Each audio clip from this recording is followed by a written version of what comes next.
Hey guys, I'm back. And you know what? I'm going to do my second video of long-term review.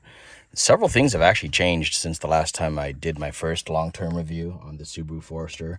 It's a 2015 Subaru Forester, basic model, nothing fancy. It's got the cloth seats, a little stained, but still looking pretty good. Back seat looks good because not too many people go back there. So, anyways, yeah, man, I had some problems since the last update. I think the CVT failed around 120,000 miles. I wasn't sure if I mentioned that in the last video. So around 120,000 miles, CVT valve body solenoid went out and lit up like a Christmas tree. Subaru of North America paid for about 50% of the repairs, and the other 50% out of my own pocket. A couple things other things that failed was the ignition. Okay, so that's a common problem where the key does not come out, and it really sucks when that happens, guys. Holy cow! That happened like around 100 and probably like around 135,000 miles was when that problem happened, where you had a problem jiggling that key to get out. Apparently there is a temporary fix to do that on YouTube, but I decided, you know what, I'm not going to do that. I got to get it real professionally fixed for my wife. So now we've got, let's see, how many miles? 148,876 miles, almost 150,000 miles. Okay. And, yeah, 150,000 miles. That's getting up there. Still runs pretty good. Still starts up nice and smooth. The engine's really strong.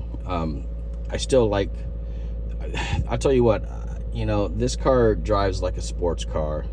So if you like the sports car feel, like, you're gonna like this car, because that's how Subarus drive. Nice peppy engine and all that. But going back to the problems, yeah, that was an issue. The air conditioning also had an issue. I can't remember if I mentioned that. It was not blowing cold air. It was blowing warm air. But so when you first started up the car on a hot day and you turn on the air conditioning, it would blow cold first, and then later, as you keep driving, it started blowing warm air. Well, that problem is a common problem on these Subarus, and the first thing you should do is check the AC clutch, or do it. You can do it yourself with the AC clutch. You might need a special tool. I bought a special tool off Amazon for like $20 or so, to do the AC clutch, and all you do is remove a shim. It was really easy to do. Honestly, you can do it in like 10 minutes, guys. I'd say level 1, level 2 on a do-it-yourself scale. So if you're having air conditioning problems, that's what I would recommend.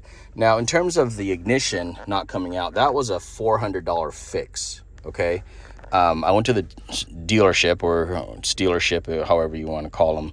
And I'm just like, okay, just fix it, So they charged me like $400 just to fix the ignition so the key comes out properly.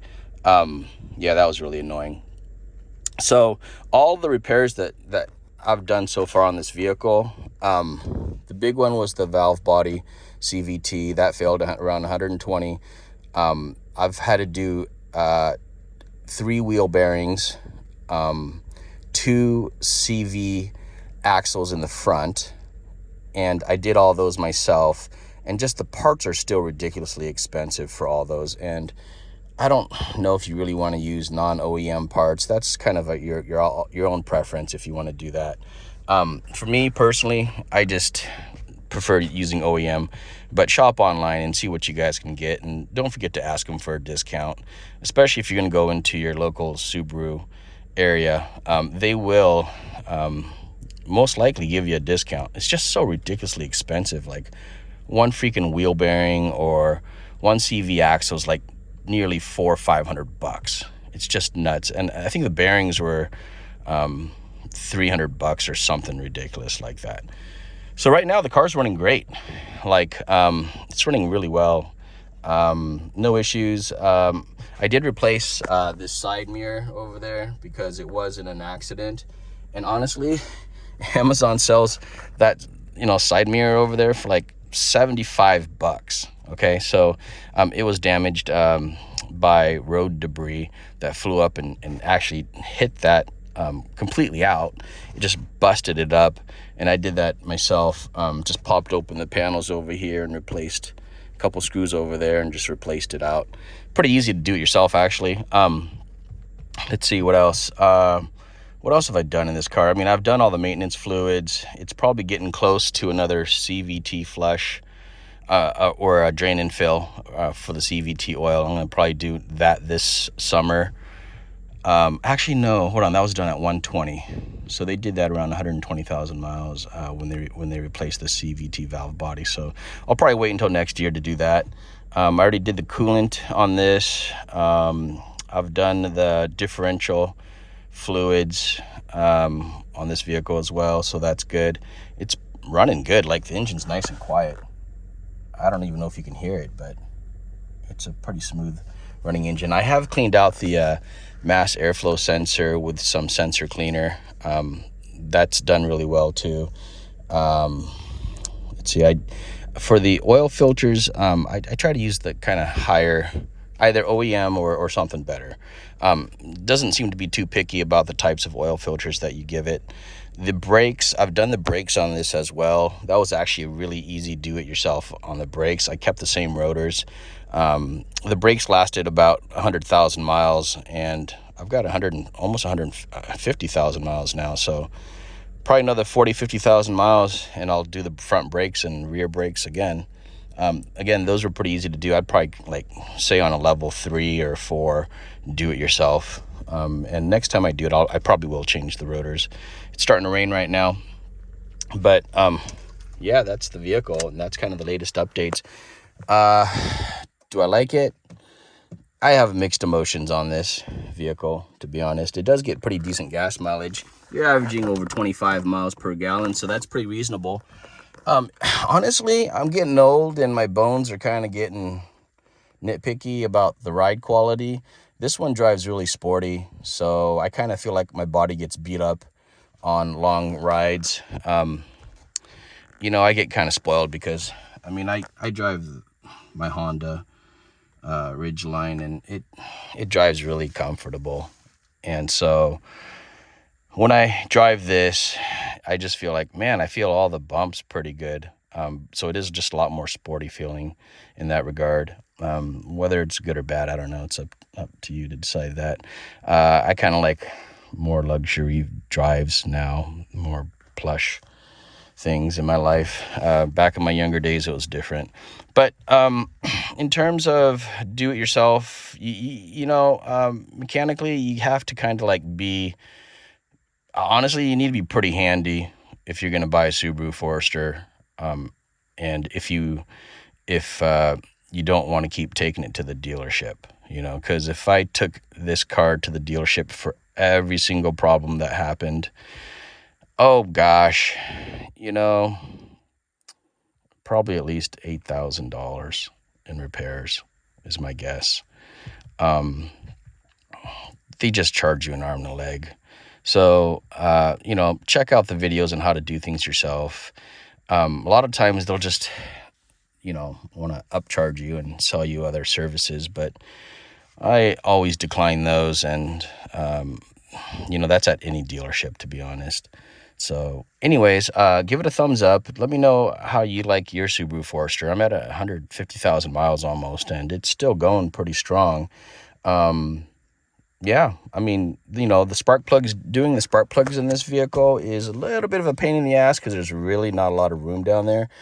But it is doable. You just kind of need a wobbly to get the spark plugs out, just because there's not a lot of space down there. But it's a decent vehicle. I wouldn't buy me another one of these, just because I want something, for me, I like something bigger. These cars are made in Japan, I believe, and you know, they're not bad vehicles. They're good for like the first 80,000 miles without too much problems. You know, first 70 to 80,000 miles, I'd say pretty trouble free. And then after that, just starts to nickel and dime you to death. And honestly, if I knew that I had to deal with all these issues, I probably would have traded it in at around 80 to 100,000 miles, you know, like that way I don't have to deal with all these issues and problems. And this car is not abused, guys. Like my wife drives this thing like a grandma. Like I said, she got 100,000 miles on her brakes, okay? So she's not aggressively driving this thing. It's never off-roaded, it's never abused, and yet you still have wheel bearing problems and CV axle problems that are so ridiculously common. It's like, seriously? Seriously, Subaru? You know, you guys need to fix these things. What else do I have to gripe about this? The stereo's okay. You know, it's all right. The seats are comfy. The visibility is excellent. Like, I'll give the visibility out of a Subaru, like, you know, probably 9 out of 10. It's pretty damn good. You know, I had a BMW X5. That thing got great visibility, too, out of there, you know. But, yeah, this is good as well. I'd give this at least a 9 or maybe a 10 for visibility. It's peppy engine still, so I use thicker oils on my engine, and by using certain types of the Lucas oil is a big one. So if you're, and you know, I don't burn any oil, guys. Like, my engine doesn't, it used to burn oil when I wasn't using a specific type of oil. But what I did was, I started adding Lucas oil to my engine, about a quart for every oil change, and it stopped burning oil. So I never have to add extra oil to this vehicle, you know. So that's really nice. That was, so that what I use is, and I'll probably put it in the description, as the Lucas oils. But yeah, these cars are known to burn oil, and they will, and mine used to, until I started using Lucas oil. So yeah, so that's it for now. If you guys have any questions, post it in the comments. Be happy to answer them. Let's take a look at it, see what she looks like from outside.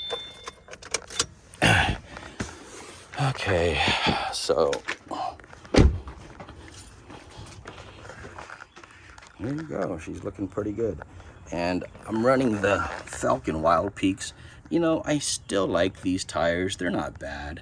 I kind of want to try the Yokohama GO15 tires and see how those work.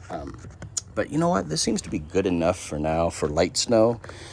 Compact snow, I'd say no. When I drove it on compact snow, I was still sliding around everywhere. So that's my take on the Falcon Wild Peak tires. Otherwise, you know, like, she's running pretty good. This is the one I had to replace, and I just got a can of white paint, and all I did was spray paint it. And it's a little bit off, but you know, it's better than what it was. It was just broken last time. So otherwise, yeah, she's still running pretty good. It's useful. All right, guys, give it a thumbs up. I just created this video, and one thing I forgot to mention was I did replace the lower control arms on this vehicle as well. I did that myself. It was definitely over 100,000 miles when I did it, so just wanted to make sure that gets in the video.